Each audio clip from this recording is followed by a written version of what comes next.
Good afternoon, my friends. This is the Grimflayer. Hope you're all doing very well today, and I am here with my good friend and Discord moderator, Mr. Steven Mirabito, who is here with me to kind of co-present something very exciting. This is the Battle for the Veil. Steven, what the heck is the Battle for the Veil?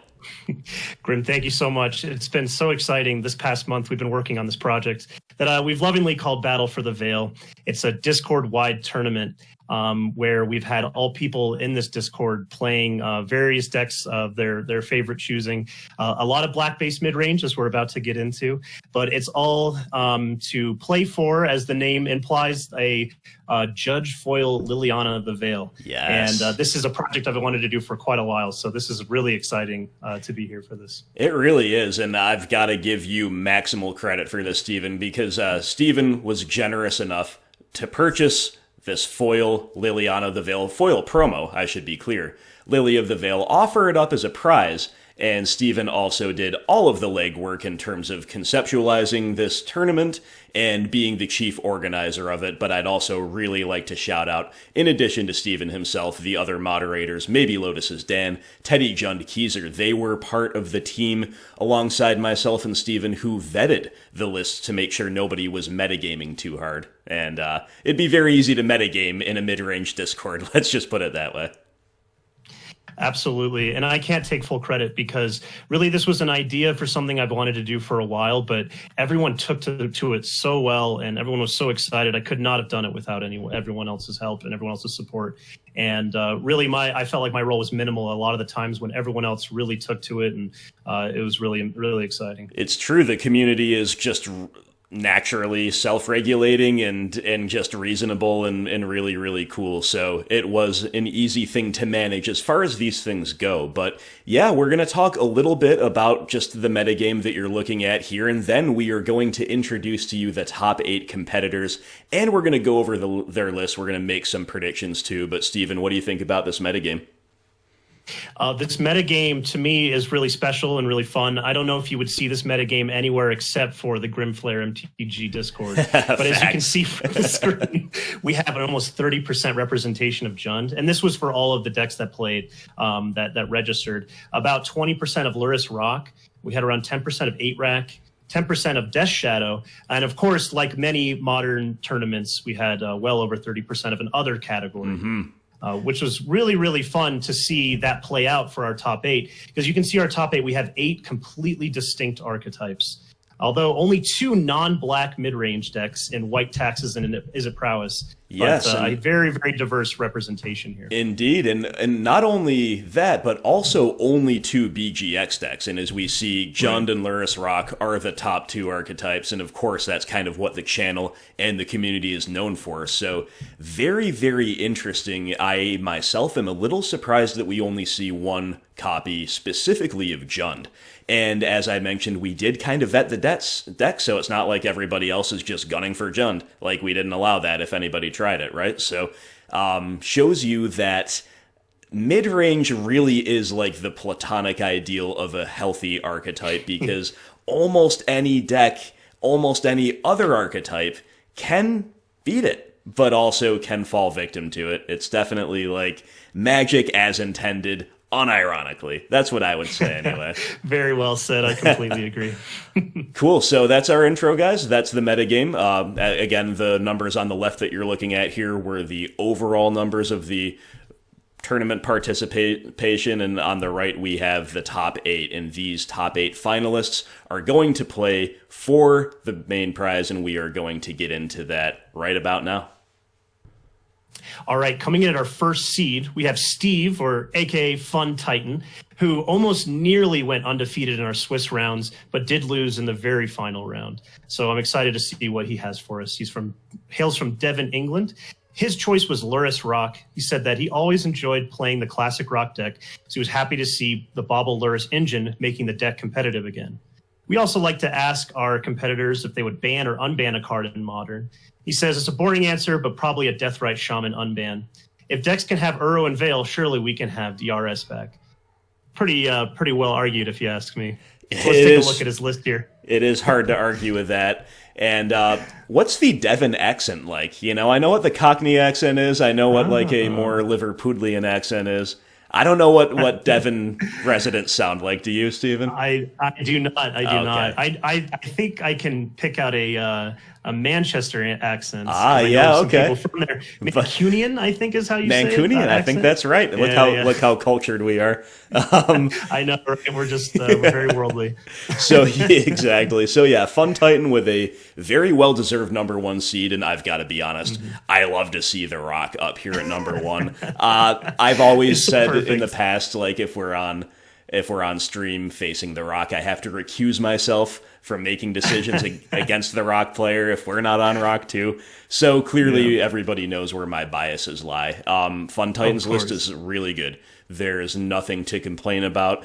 I don't think he has omitted anything that should be included, and I think every single inclusion is justifiable in like a low-key kind of way. FunTitan actually has a lot to do in a lot of matches out of the sideboard. You don't necessarily... Like, it's easy to kind of scan the list for real mirror breakers and not necessarily think there are all that many. But when you add up the combined effects and the different ways they can get you there in a mirror-breaking role, from cards like Vraska, Kalidas, Liliana the Last Hope, all of whom are in the sideboard, the prospect of recurring EE with Lurrus, there is a whole lot going on here. What do you think? Yeah, I'm also very excited. Like you said, it's so perfect for this channel that our number 1 seed was Black Green Rock. I mean, it was really asserting who's going to win in the mid-range fights, I guess. But I also I was really delighted to see this list. I really enjoy the Nile Spellbomb in the main deck. I think Nile Spellbomb already being a great card that gets you value on its own, but when you pair it with Lurrus, it has the potential to really shut out an opponent while continuously drawing you fresh cards each turn. So I do really love the inclusion of the main deck now, Spellbomb. All the Dark Confidants, of course, are a classic. And then from the sideboard, I expect to see a lot of Vraska, Golgari Queen, some Kalidas, some Liliana, the Last Hope, and maybe even possibly that extra Nile Spellbomb, as we're going to see from some of the other decks coming up. I agree for sure, and the only other thing I'd mention is we do have 2 creature lands, which in some ways is not as common as it used to be, that's for sure. We have a Village and a Quagmire, and that's just another little piece of gas when every little way to accrue advantage does matter in a lot of the matchups we'll see as we go through the rest of the top 8. So there you go. That is Lurrus Rock from FunTitan. And in the second seed, we have Will Gary, or a.k.a. W. Gary 86. He hails from the beautiful Greenville, South Carolina. The deck that he chose is Rakdos Midrange, which he said it's good against other mid-range decks, has some draws that can kill really quickly, and he hearts the Skelly Boy, which of course he means the Lightning Skelemental. If he were to ban any card, he said in all caps, or not all caps, but all exclamation points, Uro, which, you know, it's hard to disagree with that. It is very hard to disagree with that. And I do have to wonder, we still see Will hanging out with the little man here. Who's really the pilot that got him into second seed, you know? Do we have the youngster feeding him lines? I don't know. We'll have to have the judges check on that one. But this list is completely awesome. I mean, we have 4 of the Lightning Skelemental, which, as mentioned, is his favorite card. He does heart the Skelly, and it's kind of interesting because if you pay close attention to these Rakdos Unearth lists, or Red Rock as I've been calling them, Lightning Skelemental is arguably more trimmable, down to a 3 of than some other staples of the deck, but Will has leaned all in on the Skelementals, and the rest of the deck is what I would describe as relatively hedged. We have 3 Spyro, 3 Kroxa, and a 2-2 split up here between Bob and Bonecrusher Giant. And if you look at the rest of the list, we actually have some more hedged decisions and some more splits, with 1 each of Dreadbore and K-Command main deck, but also 1 of each in the side. And the way I see all this coming together is like you have a very clear path toward optimization of your 60 post side. And with a deck that's only in the red and black colors, you can't always say that, you know. The colors are very powerful, especially together, but they are also somewhat limited. And on top of that, we have some really interesting things like Blood Moon. Blood Moon, like, I feel that Will's list gives the opponent just so much to worry about. It can grind with the best of them. You can't really get caught with your pants down, so to speak, against a turn 3 Skelemental. But then there's also the turn 3 Blood Moon potential, too. So there's just a lot going on here. I really do love the list. I am not surprised to see it up here near the top. How about you? I completely agree, and I'm really glad you mentioned the Blood Moons, because I'm excited to see when he chooses or not chooses to bring in the Blood Moons, because I would argue that against some of our black-based mid-range decks here, Blood Moon is maybe not the most effective, but others I think it's going to be a hammer. So yes. I'm really excited to see that. Kind of referring back to also our talk about the main deck now, Spellbomb. This is a deck that you're really going to want to be able to see that card. So you can see his reliance on the 3 Unearths, to recur his Skelementals, his Kroxas, the value he gets off of the Seasoned Pyromancers. Yep. So this is a deck that I think really demands a lot from your opponent when it comes to mid-range mirrors, because you're asking them to answer your graveyard. In postboard, you're asking them to answer the Blood Moon. And then on top of that, you just have your straightforward black-based mid-range plan. You have the hand disruption, you have the removal spells, and you have the powerful Planeswalkers and Liliana. Exactly, agreed. So yeah, very, very cool list from Will Gary. And that's about all. Let's go on to the third one. In the third seed, we have a Discord fan favorite. We have Feord, a.k.a. Sup, hailing from Fairfax, Virginia. He decided to register Deadguy Ale. He said he picked Deadguy Ale because it's his favorite deck. He loves the slow grind with Lingering Souls, the other black-white threats mixed with good disruption in the discard and the removal. If he were to ban any card, he would ban Veil of Summer because it kills interaction and he hates it. And if you were to unban any card, it would be Umezawa's Jitte, because it's good and his deck could use the help, which to me is such a pure and straightforward answer. It is. That. What do you make of that, though? Are we on the unban Jit train? I don't know if I am. I'm gonna have to decline to comment on that. That's fair. Although, I respect. Of course, I'm going to support the Veil of Summer ban because Yes. Actually, important to note that we haven't brought up yet. We did have a little bit of a ban list for this deck. Since we anticipated a large presence of mid-range fights, we did go ahead and preemptively ban the cards Veil of Summer and Uro, Titan of Nature's Wrath. Very good point. Thank you for reminding us of that. I had totally forgotten, and that makes a lot of sense to have brought that up. That would have been a question we received for sure. And, I'll take the Jit unban as long as we get Veil banned. I think I could make that devil's bargain and see how it goes. That's right. But yes, you know what? The Feord's list is awesome. It's no surprise to see him up here. He is a great player, and part of what makes Feord such a dangerous player is that he's always playing to those Feord outs. Maybe the opponent will disconnect. Maybe the opponent forgot to pay their internet bill. Maybe That's they right. will forget that they have the game-winning card in hand. You just never know. And Feord is never down and out as long as he has a Feord out. But in more seriousness, Feord is a really strong player. And recent results do show that Deadguy Ale has legs again in Modern. And even more to the point, a lot of, I feel, Deadguy's recent successes partially on the back of Skyclave Apparition. And another thing to note about this tournament is, of course, it began before Zendikar Rising was legal. Therefore, we don't have Skyclave Apparition in this deck or in any other deck, nor do we have other ZNR cards. So Feord has done this well without Skyclave Apparition, and I think that speaks to the core power of his go-wide strategy more than anything else, with 4 copies of Lingering Souls and 2 copies of Bitter Blossom, which pose an absolute nightmare for opposing mid-range strategies. But of course, like all other lists, his was vetted. It's not adjudged to be just metagaming against mid-range because it's got all of the black-white disruption, including stuff like Tide Hollow Sculler, which can be a bit of a weak point against opposing mid-range decks. It's just a bear, basically. And therefore, I think Feord's list can be a little high variance in terms of how I would expect it to line up against a classic BGX deck, but we have a ton of gas and a ton of Planeswalker. I think I count 7 Planeswalkers here, is that correct? We've got a main deck Gideon hidden away up here for Liliana, and then a second Gideon and a Last Hope in the side. So between the tokens and between all the X for 1s with the Planeswalkers and with other cards, this is a beast. What do you think? I completely agree with what you've said. I really like that you keyed into the high variance aspect of this deck.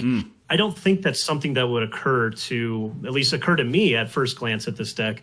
But seeing how his record played out, I think that really rang true. He had a lot of 2-0s or 0-2s. Yeah. And additionally, I would have the pleasure of watching one of his Swiss rounds. And in that Swiss round, it really came down to if he had drawn a land to play Gideon on curve, the game would have ended. Unfortunately, he didn't and stumbled against an opposing Liliana the Veil. And so I really, really agree with where your mind's at with this deck. Cool. It's also very exciting to see a strategy like this piloted by Feord. Absolutely. You know, Feord is the #1 Lingering Souls respecter in the entire world. And I mean, I wouldn't expect anything less from him than to register 4 souls, but I'm very glad that he did, and I'm very glad they got him up here into the 3rd seed. And in the 4th seed, we have Jon W, a.k.a. Anti-Drummer. He hails from Chicago, Illinois. The deck that he picked for this tournament was 8-Rec. He says that he sold most of his cards and that this is just what he had. He thought it might be good in the mid-range Superstar Showdown. For his banning of a card, he picked a very unique one. He said he would like to see Valakut go. It's not played as much, but it beats most of the decks I play, and it's not the most fun design. Classic. So I can't disagree with him too much there, but I don't know if I'm too on the Valakut ban board. Yeah, I mean, it's hard to really argue in a serious way for that over all other cards, but I think the sentiment behind it is something I definitely respect. I definitely understand where he's coming from. It's also just strange that I mean, the MDFCs have made this even stranger, or maybe they've doubled down on the strangeness, but something with an official title like that, Valakut the Molten Pinnacle, it's not legendary, really, so it feels anomalous and modern in a few different ways. I get where John's coming from, and this is a classic play-what-you-own protocol. It has served him well here. What do you think, Steven? Is 8-Rack good against mid-range? Because 8-Rack to me falls in a category, and this is purely like first-hand experience, where like I feel like there's this cluster of decks like 8-Rack, Mill, and Yawgmoth are the 3 that come to my mind, where I'm not exactly sure how to rate the matchup when I'm on BGX. I always seem to win, but it is always really close. Well, okay, weird flex, but okay. Yeah, but, right? No, I'm really torn on 8-Rack as well. I think there are things that are going in its favor that are really powerful, but also some things that may hold it back as well. I think some things in its favor is that, you know, often other opposing black-based mid-range decks are playing into 8-Rack's game plan, you know, namely emptying our hand out. Yes. 8-Rack's best ideal board state is to have each opponent top decking and empty-handed while something like a Shrieking Affliction or a Mutavault or the Rack is taking care of them. Yes. So I think that has it in its favor. However, some things that really hurt 8-Rack is the fact that a lot of black-based mid-range decks have really flexible universal answers. So if you resolve a Shrieking Affliction, for instance, it's far from safe because an opponent can just top deck an Abrupt Decay or an Assassin's Trophy or a Maelstrom Pulse or even perhaps ultimate a Liliana the Veil of their own to really cut back on the 8-Rack opponent's resources. Right. So I think it's hard to pin down. I think it's who draws which half of their deck and how it lines up with the opponent, in my opinion. Yeah, I tend to agree with that. I'd also add that the card quality of 8-Rack is a little low simply because they're playing rack effects, and these are weaker cards when they're not built around, even arguably when they are built around. Compared to the staples of BGX, but I really like John's list. I like the presence of a lot of one-ofs alongside the core components of the deck. What the one-ofs that really stand out to me main deck are this one of Cling to Dust, the one of Funeral Charm, and the one of Nether Spirit. You could also add Liliana, Waker of the Dead into that as well, but I don't have much experience with or against her, but she's on plan, obviously. And the thing to really watch out for, I think, is Smallpox. You know, you do see some 8-Racks or 8-Rack style decks that don't play Smallpox for one reason or another. This one does, and that is just so backbreaking at the wrong time. So mid-range players, beware the Smallpox. Other than that, I really like your take on the matchup. I would never probably feel too sad about queuing into 8-Rack on mid-range, but we only have 2 classic BGX mid-range decks in the in the top 8 as we've gone over. So I don't know how 8-Rack fares against various decks that we see here, and I'm really eager to see just how deep Jon can run into the battle for the Veil tourney. In our 5th seed, we have TheDogFish, most notoriously known for a Merfolk player, a very successful Merfolk player. Hails from upstate New York. However, for this tournament, he decided to register white taxes. He said he recently picked up taxes as a second deck on MTGO on the speculation that Zendikar Rising was printing options for the Stoneforge package and new tax cards. He wants to use this tournament to get some solid reps in a grindy meta with a lot of decisions, so he has a feel for the deck when Zendikar Rising drops. Plus, who doesn't want to hit people with swords? For both his ban and unban, he said he'd love to see a Veil of Summer and Uro both axed from the format, and Creeping Chill if it could pick a third. 3 fairies should die too, but I can't hit a ban. I can't hit Bant with 3 different bans. I mean, in my opinion, you can hit Bant with as many bans as yeah, that's okay. Of course, he's on taxes, so he's going to say that he would be interested in an Umezawa's Jitte. See, there's so we got 2 votes for Umezawa's There's Jitte a conspiracy brewing in the Discord. We're going to have to stamp this out. Unless, hey, if they're getting Veil and Uro banned again, we can make that bargain. But yeah, TheDogFish, my good friend and upstate New York's most noteworthy human merfolk dog hybrid. And as Steven mentioned, a very talented merfolk player, but he told me privately, like, he is so well drilled in the mid-range matchups on merfolk because he and I played a lot together when we were first getting into Modern. And when I was first getting into mid-range, it was Absent, and he was always on merfolk, and we've just played so much that it would be almost too easy for him to metagame the tournament, even if we were vetting it, to metagame it and to succeed in it, so he wanted to try taxes. Now, I actually think Death and Taxes has an uphill battle against mid-range decks by and large, but almost in the same way that Feord's deck has a lot of permutations in terms of how it can play out against mid-range decks. I feel the same is true, arguably even more so, for D&T. And D&T has a lot of I win buttons, or usually it's a combination of I win cards. We're looking at Leonin Arbiter into Ghost Quarter, build your own Wasteland. We're looking at a main deck Mirran Crusader, and another in the side, and 2 Auric Champions whose pro-black, pro-red can also pose an issue. And we are also looking at an unanswered sword taking over the game, and we're also, I guess, even looking at Rest in Peace against some of the decks we see in the top 8, and, you know, if that comes down at the wrong time. There's a lot of ways that Death and Taxes is able to just really, really stop the opponent from doing much. On the other hand, and I love the TheDogFish's list too, by the way. I love the small Lurrus package for an ability to grind at the top end that's more or less justifiable in and of itself. And I like the split of flex slots here, Charming Prince and Sarah Avenger ×2, all very cool. And on the other hand, the classic D&T problem, it doesn't grind as well on average as the mid-range decks too, not even really close, honestly. And the card quality is also kind of low. When you take these threats in isolation, they are very small, and they're not like everything else in Modern that is an X for 1, usually by themselves. What do you think about this matchup? I think that's really, really well said. I think a lot of the black-based mid-range decks are going to have a lot of tools to fight back at what Taxes is doing. I think Taxes really excels when they have an opponent who doesn't have a lot of one-for-one removal, Kolaghan's commands, other things that can mess with their game plan. However, that being said, there have been plenty of draws from Taxes that are really oppressive, especially if they win a die roll, they lead on an Ether Vial, and it curves something like into a Leonin Arbiter when the opponent is tapped out on the end step. I think that can do a lot of work. Plus, my eyes are firmly fixed on the Mirran Crusader, and if that ever gets equipped with any kind of equipment, I think the game pretty much will end almost on the spot. Yeah, I completely agree. And the other thing to note is there are 8 land destruction lands in the deck. We have playsets of Ghost Quarter, which you would expect, but also a full playset of Field of Ruin. So against the greedier mana bases, maybe if both players are stumbling a little bit, that could start being a real problem over the course of a long game. So this is another fascinating inclusion in our top 8, if you ask me. The rest of the sideboard, there's a lot of interesting tech. We also should mention Gideon, who should shine in these grindy matchups. But yeah, lots and lots going on here. I'll be very eager to see how the TheDogFish manages to do with white taxes.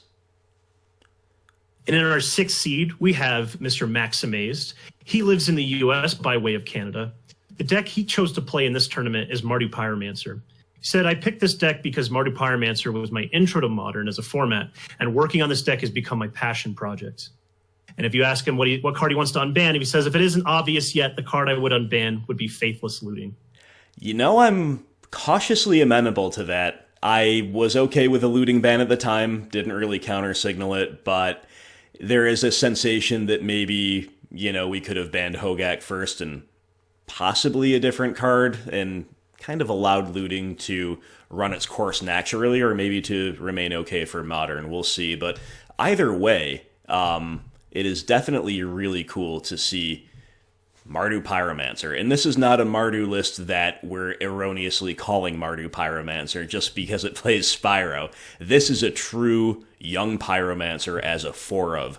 Old-fashioned Mardu Pyromancer list with a lot of new technology, including Village Rites, which ever since Max has been on the Discord has been a card that, as far as I know, he's been brewing with and tinkering with different configurations, and I've always gotten a lot of delight out of seeing Max's lists because, first of all, he's got like the most beautiful, stylish versions of every single card that he plays on MTGO, so I hope, if for no other reason than that, we get to spectate this one. And also, the list itself is just really, really cool. We have to shout out Olivia Voldaren here in the sideboard. I just told somebody in a YouTube comment who suggested her that now I think her time has passed, but hey, that was in the context of Jund. I think in Mardu Pyromancer it actually makes a little bit more sense to say, you know, maybe, just maybe, Olivia Voldaren is something that could still be a good, grindy, top-end option in 2020. And then beyond that, there are some similarities with what Feord's bringing to the table in terms of the go-wide token generation, backed up with a lot of planeswalkers. We've actually got a similar structure, and the third color, of course, brings its own downfalls, but not so many downfalls that Max can't play Blood Moon. He's got 2 of those in the side as well. So in that way, as in so many others, this really feels like a throwback list that has been intelligently updated to the modern meta and to the modern card pool. I completely agree, and I'm so excited to see Maximazed, really trying to revitalize this archetype, which was so popular back when Faithless Looting was legal. And I think that he is leaning really heavily on the Village Rites package, which I do think has some really incredible synergies within the deck. You know, you get tokens off of the Seasoned Pyromancer you can sack to draw cards. Young Pyromancer, of course, makes tokens. And not to forget about Chandra, Acolyte of Flame, which can make 2 tokens every single turn that you can use to sack, one of them after combat to draw more cards. I'm really excited to see how this deck will grind through the mid-range metagame we have. Yeah, same here. And if I think, honestly, making the land drops is huge for this deck, because if he can start getting to 3 mana and either resolving almost any 3-mana spell and or making trades of some kind, then is when the engine that is built around Village Rites to a large degree will really start taking over the game. Beyond that, maybe the weak point of the deck is kind of getting underneath it to some degree and or causing it to stumble in some way, but our metagame is not necessarily poised to do that outside of a couple decks. So honestly, I think the deck's really cool and maybe a dark horse candidate to win the whole thing. And in our 7th seed, we have Nastier, who comes from Bordeaux, France. The deck that he chose to play was our most popular deck choice, which is Jund. He says, Jund is my favorite deck to play in Modern, and he just registered his paper list. And if you were to ban a card, he'd say, probably Veil of Summer. And I would probably say Veil of Summer as well. Absolutely. You know, I've always wanted to grow like long, straight hair like Nastier has, but my hair turns into like a Hobbit style afro if I try. So you gotta love that. I respect that greatly. And speaking of respecting it greatly, as much as we've been bigging up all of the lists that we've seen, and I think for good reason, if you just like look at this Jund list, it's like, oh man, this is almost the scariest one to face. We have all of the inherent grinding power and ruthlessness that Jund has come to embody And on top of that, Nastier is definitely covering a lot of bases against a wide variety of matchups while also having an enormous amount to do in mid-range mirrors. We do have Klothys number 1 in the main deck, as well as number 2 in the sideboard. That in and of itself is scary, but we also have a kind of maxed out top end, I would say, with 4 Bloodbraid Elf and 2 Spyro in addition to 4 Liliana and the aforementioned Klothys. And we have a Nissa Vital Force, a bit of a blast from the past in the sideboard, and historically more of a rock card than a Jund card, but these days, with the format a little bit faster, it actually kind of makes more sense to conceive of her as a Jund card, simply because a Renin 6 is going to help you get to that 5th land drop, whereas a rock, you just kind of naturally have to draw it. It's a lot harder to pull that off. But yeah, Jund looking a little bit scary. What do you think, Steven? Yeah, I completely agree. And I have to echo Nastier's sentiment that Jund is his favorite deck to play, because it's also my favorite deck to play too. And you get to see why. I mean, you get to cast some of the most interactive and fun cards that you can on Curve and Modern. One thing I'm a little bit concerned about with his list is that he is extremely top heavy. And I think my feeling is going to be we're going to see a huge difference when he can curve Renin 6 into his other cards, as opposed to maybe when he cannot. I agree. I agree totally with that. With only 1 copy of Fatal Push against some of the decks with early pressure, or like even against taxes, where the early cards can start taking over the game if they go unkilled. Yeah, that could be where the match is won or lost. But either way, this is a really intimidating list. It's hard to really bet against it, in my view. But yeah, I agree with you that that's where the list could have a weakness that could be exploited. So we'll see how that goes. And now we are 1 person away from rounding out the top 8. And in our 8th seed, we have the man, the myth, the legend, Mr. Guy Catlin, or Guy, as he sometimes goes by. He hails from Hillsborough, North Carolina. And the deck that he chose to register was Izzet Prowess, so a bit of a change of pace from the other decks that we've seen. He says, I didn't want to completely game the BGX meta by playing Tron or Ponza. I thought Prowess would be a fun way to try and fairly fight through the Jund decks. But the meta was almost all Lurrus rock, so I'm happy that I've made it this far. In terms of banning a card, he said, I would like to reban Feord's unban of Umathaw's GT because I like a healthy format. With that in mind, get Uro out of here. You gotta love it. That's so funny. And I think this picture is of Guy from when he was about 12. But the Chad energy is off the charts. He looks like he's confident he's going to win the whole thing. So we have to factor these things into account. But as for the list itself, Guy's a very talented Prowess player. Honestly, and I'm just saying this not for a disclaimer like, oh, everyone's great, but genuinely, all of these top 8 competitors are people whose input I really value. I meant to mention this with Nastier. When he's on a call, when we're streaming on Discord and he's on a call, I stop talking and listen to him. You know what I mean? Because his insights are usually really valuable. And I put Guy into that same category. He's a great player. And, as for his deck here, there's nothing too unorthodox as far as I can tell in the main deck. It's just a good... I almost said old-fashioned, but the deck is pretty new. A good stock Izzet deck, and we do have to respect the grinding power. Even though it's not as grindy as other variants, we do still have 2 Bedlam Revelers at the top end. And my experience against Izzet is you do always have the kind of prospect of Bedlam Reveler weighing in the back of your mind as you desperately attempt to survive the early aggro. So that is where he can pull a long win out of nowhere, is with those revs. And with the Izzet deck, you do go through the deck really, really quickly. So even though there's only 2 revs, I think there's every chance you can expect to see one if you're facing him down on a mid-range deck. And then in the sideboard, we do have some beef. Triple Bone Crusher Giant definitely gives the deck more X for 1s that are non-conditional. He's just going to stomp something and he's going to cast a giant. Doesn't really need the cards to line up, like 2 separate cards to survive attrition and line up together.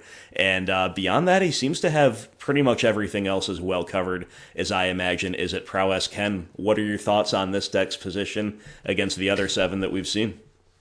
Well, when I first saw it, I say, what is this, August of 2020? No, I'm just kidding, though, of course, because you can't count Izzet Prowess out. I know that Scourge of the Skyclaves have made the past few weeks kind of the new flavor of the month for Prowess, but that's not to discount the card of Stormwing Entity, which I think many of the decks in this top 8 are simply just not going to have an answer to right away. They're going to struggle to get it off the board. If they are on a progression that's heavy on Abrupt Decay and Fatal Push, I think that Guy is going to be able to really capitalize on that opportunity. I also think that Guy is very confident in his matchup against the mid-range decks. It's not to say that he's going to always win it, but I do really like his chances given, I think, how strong of a game one plan that he has and how strong of a post-board plan he has as well. Yeah, I think that's true. And yeah, I definitely, it's another one, like, I love the mid-range decks more than anything else, obviously, but it's almost more interesting to see these rogue, like one of Prowess and Taxes and 8-rack decks that have come through the mid-range gauntlet, see if they can repeat that feat in the top 8. And speaking of the top 8, we're now going to look at our bracket, and we're going to break down the matchups and make some quick, fun, just for fun predictions as to who's going to go into the semifinals. And we're going to take a look at our top 8 pairings for the quarterfinals, which will be playing out this weekend. So we can see the first seed will play the 8th seed, which will be Lurrus Rock against Izzet Prowess. The second seed will play the 7th seed, which means Rakdos Midrange will take on Jund. The third seed will take on the 6th seed, where Deadguy Ale will take on Mardu Pyromancer.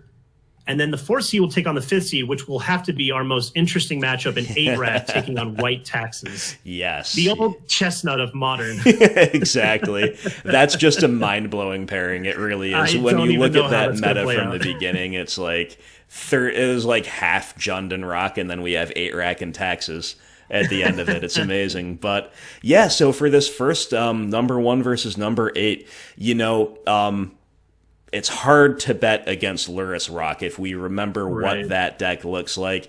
And I have always said, I've hung my hat on the fact when so many people ask me, is there any point to playing Rock anymore? Should we all just play Jund?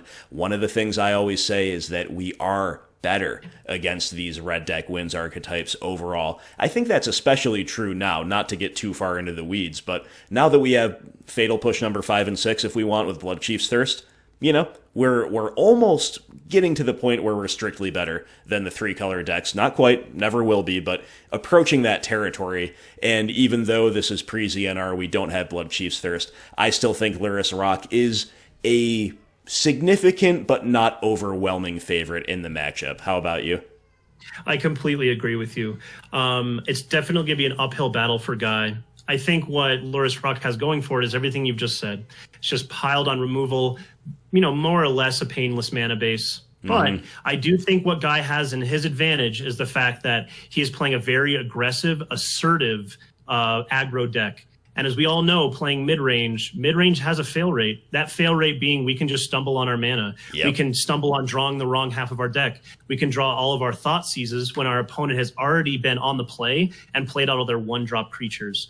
So most definitely, if FunTitan stumbles, Guy is going to be there to take advantage of kill him on turn 3 or 4. Yes. However, if FunTitan curves out the way he wants to, I don't really see a way that Guy wins. I agree completely. And Izzet Prowess, to be fair, is the deck that will most ruthlessly of all the Prowess variants exploit those stumbles. So that is Guy's window. And FunTitan's got a ton of tech for the matchup too, though. So my money is on Lurrus Rock. And then we have Will Gary taking on Nastier, Rakdos Midrange versus Jund. This is going to be a bit of a slugfest for sure, but to me, Steven, it will hinge more upon whether Nastier on Jund has the right half of the deck at the right times for the kind of multifarious avenues of attack that Rakdos Midrange offers, because we know they can play a traditional midrange game, but they can also slam a Skelemental on curve, or even ahead of curve if there's something really strange going on and they discard themselves to unearth it. I think that'd be a bit crazy, but stranger things have happened, right? But we're talking about early Skelementals or a traditional mid-range plan, and then the curveball of stuff like Blood Moon. So it's a little bit hard to call. What are your thoughts on how these two archetypes pair up? I do think this is going to be hard to call because I think more so than any other matchup, it's really hard to say who's asking the questions and who's answering them in this matchup. There are going to be progressions. Let's say Nastier wins the die roll and he goes Thoughtseize into Tarmogoyf. That's going to put Will really on the back foot and having to force him to answer a very large Tarmogoyf. Yeah. However, on the other hand, Will Gary most certainly has these rollouts where, you know, Jon's going to be completely on the back foot, get hit by a Skelemental, have to discard 2 cards, and is going to be reeling when he comes back with an Unearth to bring that Skelemental back. Yeah. So I'm going to be really looking towards who wins the die roll and the kinds of opening hands that they decide to keep. Absolutely. Great point about the die roll. I think that's very, very vital. And yeah, that was kind of too close to call for me. Do you have anybody you'd put your money on, you know, gun to head? Who are you choosing here? Or is it really 50-50 for you? I have to go with my favorite, my close to my heart, Jund. Yeah. Just because I do feel a little more confident in the sheer card quality of Jund, a little bit over Rakdos. I think I give the edge to Jund too. There'll be chances where there'll be times where Rakdos will draw a bunch of Unearths that it has to cycle. Meanwhile, Jund's playing a Liliana the Veil and a Renin 6. So I think that Jund has a little bit of an edge, but I would not call this as a clear-cut win for either. I agree totally. Speaking of too close to call, I mean, we have almost a mirror match here in Feord versus Maximazed, but it's not a mirror because one deck plays 3 colors, and the first instinct is to give the edge to the 3-color deck, simply because that's how these things tend to go when you have mid-range or control, and they're doing mostly similar things, but one deck has access to a 3rd color. They're usually having a higher card quality because you have to presumably be getting some kind of really significant advantages for the downsides of adding that 3rd color. However, we do have to remember the kind of unique list that Feord's bringing to the table. All those Planeswalkers. We've got, again, 2 Bitter Blossom in addition to the 4 Lingering Souls. So if there ever was a Deadguy Ale deck that could contend with a Mardu Pyromancer deck, maybe it's the Feords. Absolutely agree. I think that probably one of Maximazed's biggest tools against Feord is going to be the card Kolaghan's Command. I mean, you have all of the equipment, you have the artifact and Tidehollow Sculler, and you just have the 2-for-1 nature of K Command. And I think that's where the 3rd color is really going to bring a lot of hurt on Feord. But at the same time, I mean, Feord has the card Stoneforge Mystic, and an unanswered Stoneforge Mystic in a mid-range mirror is almost a death sentence, especially if he's able to successfully equip any one of his many 1/1 flyers. And I think that Maximazed is going to be extremely on the back foot and be reeling to come back from that. I think yeah. Go ahead. Yeah. No, I was just going to say that I think that post-board it's going to come down to really which deck draws the card Plague Engineer and then protects it, because I think both decks rely heavily on all of its 1/1 tokens kind of helping to cross the finish line and accrue more value. And as you can see from the list, both players are running 2 copies of Plague Engineer in the sideboard. I'm really interested to see how this one plays out. Yeah, same here. And I agree that Plague Engineer is kind of the single card on which so much of the match rests. However, against the other half of the deck that Plague Engineer doesn't hose on either side of the table, really, you have a bunch of cards that make Plague Engineer look really bad with all of those Planeswalkers and the ability to, you know, let's say he's named Fairy to shut off the Bitter Blossom tokens, but a Feord resolves the Lingering Souls.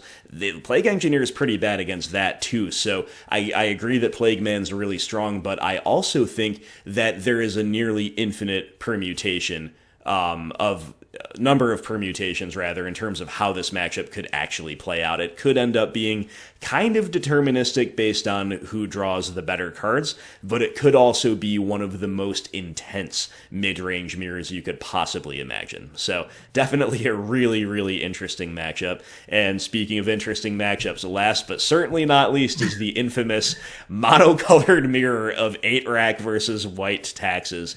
I don't even know where to begin with this one. What are your initial thoughts? Wow. I mean, I think there's a lot to think about here.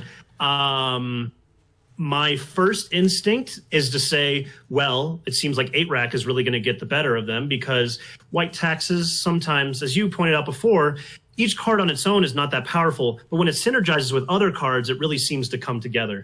So you think, well, 8-rack can discard them out, you know, can use a lot of removal spells, maybe a well-timed Smallpox can really set them on the back foot. But that being said, I feel like White Taxes also has a lot of powerful tools in the matchup as well. Something even as simple as one of the equipments, or perhaps even something like a Batter Skull, or, even an aggressive start that features Ether Vial, a Ghost Quarter, and Leonin Arbiter, cutting off one of their win cons in Mutavault might be enough to push them over the edge. This is a matchup I've never seen played. I have never played myself. And I think I've only played about one match of 8-Rack and none of White Taxes. So I'm excited to see what other people have to say about this one. Yeah, definitely let us know in the comments below, of course, your thoughts. And I think that's some really good insight there. I think that if both decks are kind of doing non-ideal things, I would probably give the edge to 8-Rack. But if they are both curving out and keeping like their top 10 percentile hands, I think White Taxes, like you say, does have a lot of game, and in some cases this will probably come down to a race who can get their early disruptive engines online. Like you said, on the one hand we have the Build Your Own Wasteland package, and on the other hand we have the repeated smallpoxes. If you also look at the sideboards, Dogfish does have access to Leonin Relic Warder, which is definitely not what you would assume 100% in the Taxes deck, and that's definitely a really interesting one. But if you look at Jon's sideboard, we've got a lot of sweepers, and we've got some more removal too, and it almost feels to me like the Dogfish has to do something broken to really get there. But if he does, he's got every chance. But, if the game's going longer, he's not really locking out Jon, he's not really snowballing against Jon. Post-side especially, I think Jon has a lot to do. And you might be tempted to rate the double Crusader, double Auric champion post-side highly because Jon's on a mono black deck, and that's 4 pro-black creatures, but Jon doesn't need to attack through those to win. So I don't know how bad those are going to be between that and the sweepers. I think I'm giving the edge to 8-Rack here, but like you, this is kind of a mysterious matchup to me, and I'm not going to put too much stock in what I just said. I'm really eager to see, though, exactly how it plays out. Wonderful. And Grim, do you have any predictions for who might take down the whole tournament? Well, I made my dark horse prediction already about Maximazed on Mardu Pyromancer. That is definitely like the dark horse candidate. Overall, my heart always says Lurrus Rock. My mind maybe says Jund, just because I know that Jund was a huge part of the meta. It only sent one copy into the top 8. But again, if you look at that list, it's really intimidating, especially against the field here. So I think if I have to make a prediction right now, I would go for Nastier on Jund with Maximazed on Mardu Pyromancer as a dark horse. How about you? That's so funny that you say that, because Mardu was a deck that I kind of had my eye on. I was wondering if it wasn't that Maximazed will get the better of Feord because he's on the 3 colors. Guy would fall to Lurrus Rock, and so then Mardu would have to play against Lurrus Rock. And I know that in the past, Mardu Pyromancer usually got the best of Jund and Rock. Yeah. And I know that things are much different now that we don't have Faithless Looting, but I wonder if Maximazed can't channel some of that old energy from previous Mardu Pyromancer lists. And my prediction is on the right side of our bracket that I do think Jund will be our semifinalist going into that. There you go. Finalist. Yeah, well said. I think that's really reasonable stuff. Well, there you go, guys. Those are our predictions. As I'm wrapping up here, I'm just going to scroll you back through these hilarious and awesome pictures and the list and everything. Thank you so much to all of our participants, those who did and did not make it in the top 8 alike. Thank you so much to my co-host here, Mr. Steven Mirabito, for the super generous putting up of the prize. PTQ promo, something like that, right, Liliana the Veil? Tell us again what it is, Stephen, and thanks again, man. I'm pretty sure it's the Judge Foil promo. There you go. Yep. And I would think it was several years ago they gave them out to the judges at a pro tour, I believe. I'm not sure, though. I'd have to look it up. Yeah, cool. But yeah, thank you so much, man. And is there anything else you'd like to say here before we close it off? How about when we're going to be playing this and what we can look forward to?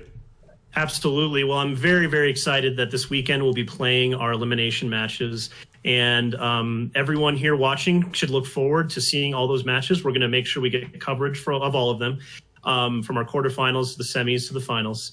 And I'm just so excited. And this is something I've always wanted to be a part of and to do. And so it's really been an amazing passion project to be involved with. And I'm so excited to see these matches get played out. Yeah, definitely. And just to clarify, I think the plan is for you and I and possibly some of the other mods to commentate the games as they're being played. We're going to spectate them and commentate, right? Maybe at least for some of them? That's right, yeah. Yeah. So we're trying to get all of them commentated on, and I'm really excited to try to bring in other members of the Discord, especially the mods, and so you won't have to listen to me the entire time. No, we want to hear from you. And yeah, so guys, be sure to stick around. If you haven't subscribed to the channel, please do so, and you will see all of these games being played, and we'll find out who wins the battle for the Veil. Thanks so much for hanging out and breaking it down for us, Steven. Hope you had fun. Hope everybody out there had fun. And yeah, we will see you for the quarterfinals.